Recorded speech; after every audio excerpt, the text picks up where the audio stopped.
Bismillahirrahmanirrahim. Assalamualaikum warahmatullahi wabarakatuh. Selamat sore kawan-kawan Sobi dan juga pelanggan-pelanggan Prabu Farm yang kita banggakan dimanapun Anda berada.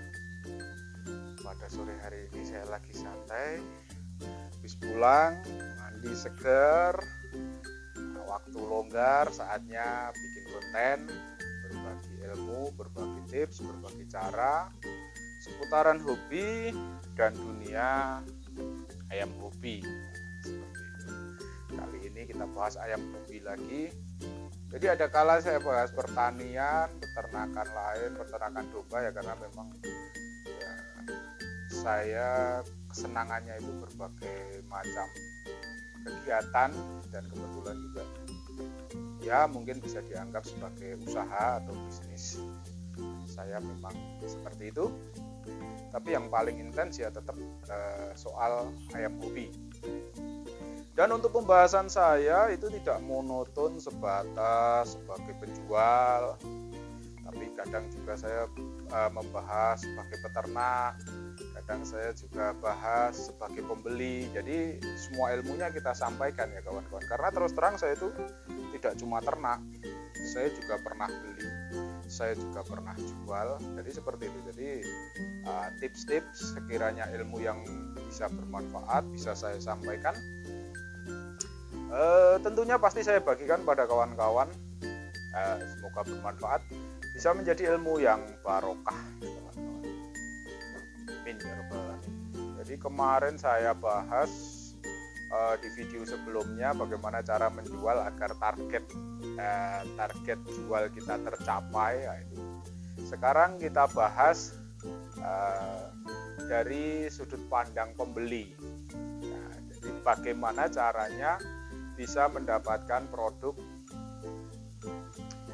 yang murah. Nah, karena seperti itu ya kawan-kawan, tolak belakangnya pasti seperti itu. Namanya penjual atau peternak pasti pengen produknya terjual di harga tinggi atau target penjualan yang tinggi. Tapi begitu juga sebaliknya, pembeli pasti akan mendapatkan pasti punya keinginan dengan harga yang murah tapi kualitas yang bagus, seperti itu ya kawan-kawan. Walaupun mungkin dari segi logika mungkin kita akan bilang impossible, tidak mungkin barang murah dapat bagus. Nah, seperti itu. Mungkin kalau itu yang istilahnya orang yang belum pengalaman atau orang yang terlalu saklek dengan pemikiran yang standar. Tapi bagaimana istilahnya, apakah benar seperti itu?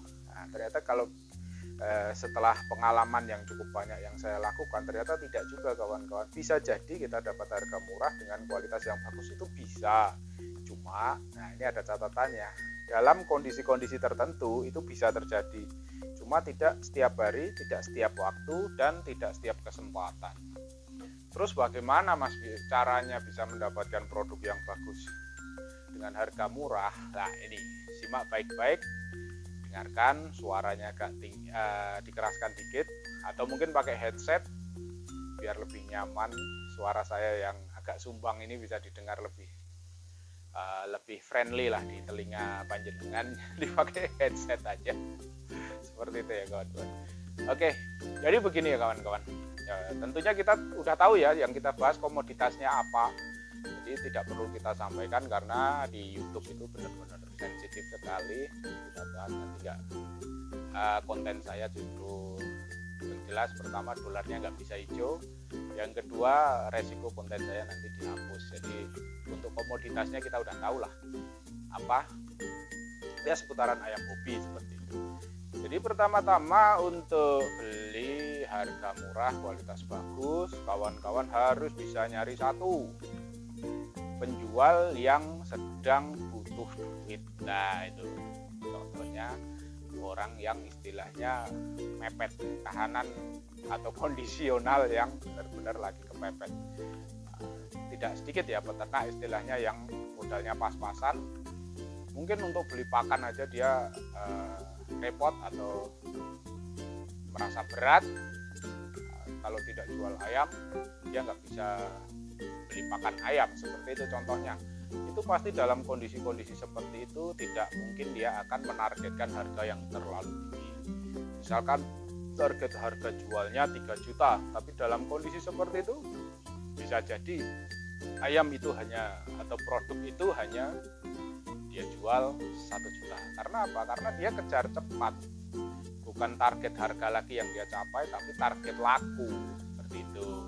Itu satu. Jadi kawan-kawan harus bisa cari penjual yang benar-benar butuh duit, bukan penjual yang istilahnya santai. Kalau di Prabowo santainya luar biasa ya.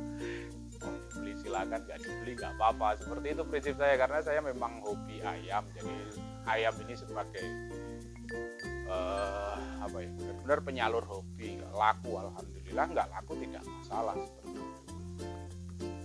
Yang kedua, yang satu itu satu kondisional penjualnya ya kawan-kawan. Yang kedua, tempat di mana kawan-kawan jual beli atau tempat pencariannya. Seperti itu ya kawan-kawan. Kalau kawan-kawan sewu ini modalnya tipis, dananya sedikit, mau cari yang bagus, itu jangan cari online. Karena apa? Karena online orang pasti menargetkan, apalagi di peternak yang besar yang modalnya udah longgar, itu nggak mungkin ditawar murah dijual, itu seperti itu nggak mungkin. Kawan-kawan carilah di peternak-peternak kecil. Di mana biasanya ngumpul peternak kecil ya tentunya di abaran-abaran atau di pasar seperti itu. Dengan catatan tetap melihat kualitas produknya. Ya tetap bagaimana caranya lah. Kita lihat tekniknya, pola mainnya seperti itu. Jadi tetap walaupun murah bisa dapat kualitas. Jadi tempatnya kedua. Jadi tidak harus beli di online. Mungkin ke pasar itu solusi yang paling bagus untuk cari harga yang murah tapi kualitas bagus. Jangan salah ya, di pasar itu banyak peternak-peternak istilahnya materi ternak yang bagus, tapi karena tidak bisa menjual atau karena kepepet keperluan atau kebutuhan, dia jual ke pasar seperti itu. Jadi kalau kawan-kawan telaten ya tidak mesti, istilahnya dulu kan saya juga sering main ke pasar kalau pas longgar seperti itu. Pasar kalau ada yang bagus saya beli seperti itu.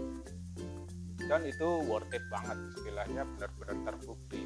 Apalagi kawan-kawan harus menilai tiap pasar yang istilahnya berpotensi ada produk yang bagus itu di mana seperti itu. Kalau di sini di Jawa Tengah atau di Yogyakarta itu yang paling recommended adalah di Prambanan. Kalau dulu saya senangnya di situ, pasar Prambanan. Karena apa? Karena pasar Prambanan itu pasti dicoba. Nah, kita santai di situ, tempat arenanya itu di samping warung makan, kita bisa santai, rokokan, makan-makan sambil nonton. Ya kalau bagus kita teruskan, kalau nggak bagus ya sambil ngobrol-ngobrol seperti itu. Jadi enak sekali di sana. Jadi dapat ayam nggak dapat ayam, main ke sana itu benar-benar menghibur. Kalau pasar yang lain kan masih terlalu menyebar, jadi kita nggak bisa fokus untuk melihat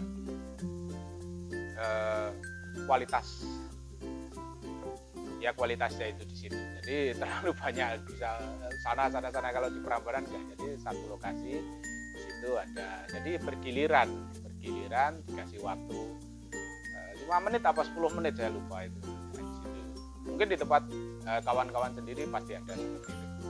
Itu yang satu tadi, penjualnya cari orang yang benar-benar lagi butuh duit.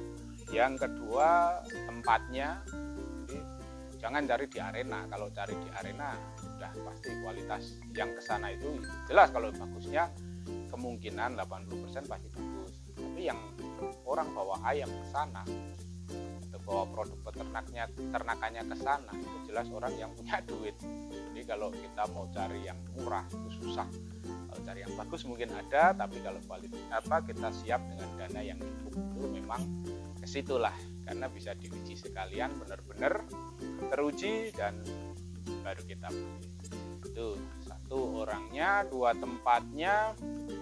Yang ketiga triknya adalah jangan ikuti model atau tren seperti itu ya kawan-kawan, karena peternak sendiri itu luar biasa peras dompet untuk cari materi untuk bisa mengikuti tren. Jadi ketika ayam mangon lagi hits, kita juga pasti berusaha kejar materi, cari materi yang bagus mangon. begitu ada pakoi, kita juga keras dompet lagi cari materi untuk bisa ternak pakoi. Jadi begitu kawan atau orang yang mau beli juga harus bisa mengikuti juga. Jadi ketika dengar wah mangon bagus, mau cari mangon, ya harus siap dananya. Begitu dengar pakoi bagus, mau cari pakoi, ya harus siap dananya. Tapi kalau dananya nggak siap, jangan sekali-sekali ngikuti tren. Karena apa? Ketemunya cuma sakit hati. Jadi kepengen tok tapi nggak bisa beli, seperti itu. Nah, jadi mending ya ayam-ayam yang istilahnya tidak usah ada label, tidak usah tahu jenisnya, tapi seleksi sendiri. Yang penting basic permainannya masuk, oke, itu beli seperti itu. Apalagi yang istilahnya model-model ayam yang sudah jadul. Ciri khas jadul itu seperti apa ya? Ayam kalau udah sampai ke pasar tradisional itu udah jelas ayam yang istilahnya sudah tidak ngetren lagi lah istilahnya. Jadi kalau untuk cari yang ngetren, kalau di pasar sudah ada itu segera tinggalkan dan cari model yang terbaru seperti itu. Jadi kemarin sempat saya sampaikan yaitu ayam Burma. Burma itu dulu saya jual produknya lancuran itu rata-rata di atas 3 juta, 3 sampai 5 juta. Ayamnya kecil-kecil 2,5, 2,7 seperti itu. Tipis-tipis tulangannya. Akhirnya sekarang tergerus, ya bisa dilihat di pasaran sendiri ayam Burma berapa sekarang, paling 500 ribu, di bawah 500 ribu udah dapat banyak yang jual. Saigon gundul dulu anak-anak itu tetasan di bawah umur 1 bulan asal kepalanya bugel nggak ada bulunya, itu saya jual 150 sampai 250 ribu. Nah, sekarang udah dapat jago itu yang seperti itu di pasar sudah banyak, jadi saya udah nggak ternak lagi. Ya sekarang masih tren dan masih istilahnya masih banyak diminati itu ya Mangon sama pakoi seperti itu. Jadi kalau kawan-kawan mau cari yang harganya murah atau miring dengan dana yang terbatas, jangan cari yang tren itu, jangan cari mangon, jangan cari pakoi, karena untuk mengikutinya pasti keteteran. Seperti itu ya kawan-kawan. 1, penjualnya yang butuh uang. 2, tempatnya harus disesuaikan, cari di tempat-tempat yang istilahnya mendukung dengan harga yang murah. Yang ketiga, jangan ikuti tren. Oke, 3 itu jadi pedoman untuk kawan-kawan yang pengen cari ayam kualitas bagus dengan harga murah. Tentunya butuh kesabaran ya kawan-kawan, karena dengan modal yang tipis atau modal yang pas-pasan pengen cari bagus itu harus seleksinya lebih teliti dan lebih banyak yang harus diseleksi. Tapi beda dengan orang yang dananya cukup atau dananya longgar, itu milihnya lebih gampang karena belinya dananya longgar, jadi bisa milih lah. Tapi kalau yang dananya pas-pasan ya kadang wah ini udah seneng tapi dananya nggak cukup ya, seperti itu. Memang harus lebih sabar ya kawan-kawan. Oke, sekian dulu tips untuk cari harga murah dengan kualitas yang bagus. Ini sudah maghrib, saya cukupkan di sini dulu. Semoga bermanfaat tips ini dan memberikan inspirasi kepada kawan-kawan. Ada salah-salah kata, mohon maaf. Wabillahi taufiq wal hidayah. Wassalamualaikum warahmatullahi wabarakatuh. Salam sukses.